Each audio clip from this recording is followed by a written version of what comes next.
Perkenalkan, nama saya Esra Isinaga dengan NPM 2219201128. Baik, di sini saya akan menjelaskan tentang embriogenesis.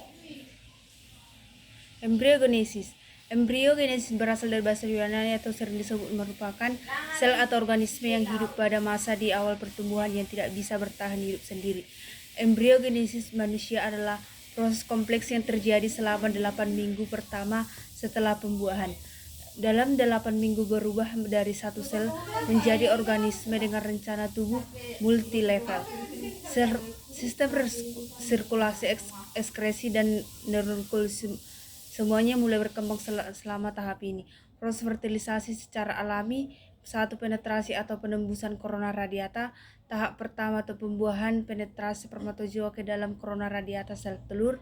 Saat ovulasi sel telur masih diliputi korona radiata. Korona radiata lapisan terdiri dari sel granulosa yang mengelilingi sel telur. Sel sperma mampu melewati penghalang pertama kali ini karena adanya pelepasan enzim hidrosinase dan gerakan pagelnya. Penetrasi zona peludosa.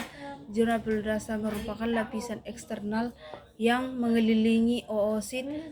Untuk dapat menembus zona peludisida dibutuhkan lebih dari satu sel sperma. Meskipun pada akhirnya hanya akan ada satu sel sperma yang berhasil masuk dan membuahi sel telur. Fungsi membran ketika berhasil mencapai membran plasmakosit, maka akan terjadi 3 proses yang berbeda dalam gamet wanita, yaitu pembentukan kerucut pembuahan, depolarisasi instan dari membran telur, dan pelepasan butiran kortikal dari telur.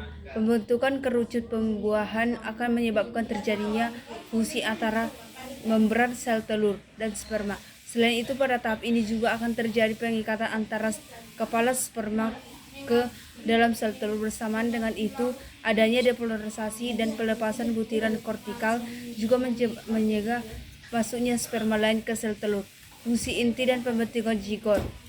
Setelah mengikat, sperma oosit akan mengaktifkan dirinya sendiri untuk menyelesaikan meiosis kedua, yaitu proses di mana jumlah kromosom berkurang. Selanjutnya, badan kutub kedua dilepaskan dan kromosom menyebar sendiri membentuk struktur yang disebut dengan pronukleus wanita. Di sisi lain, sperma akan melanjutkan proses pembuahan hingga kepala sperma yang berisi nukleus mencapai nukleus wanita. Pada beberapa titik, sperma akan mulai kehilangan ekornya dan nukleus membesar menjadi pronukleus jantan.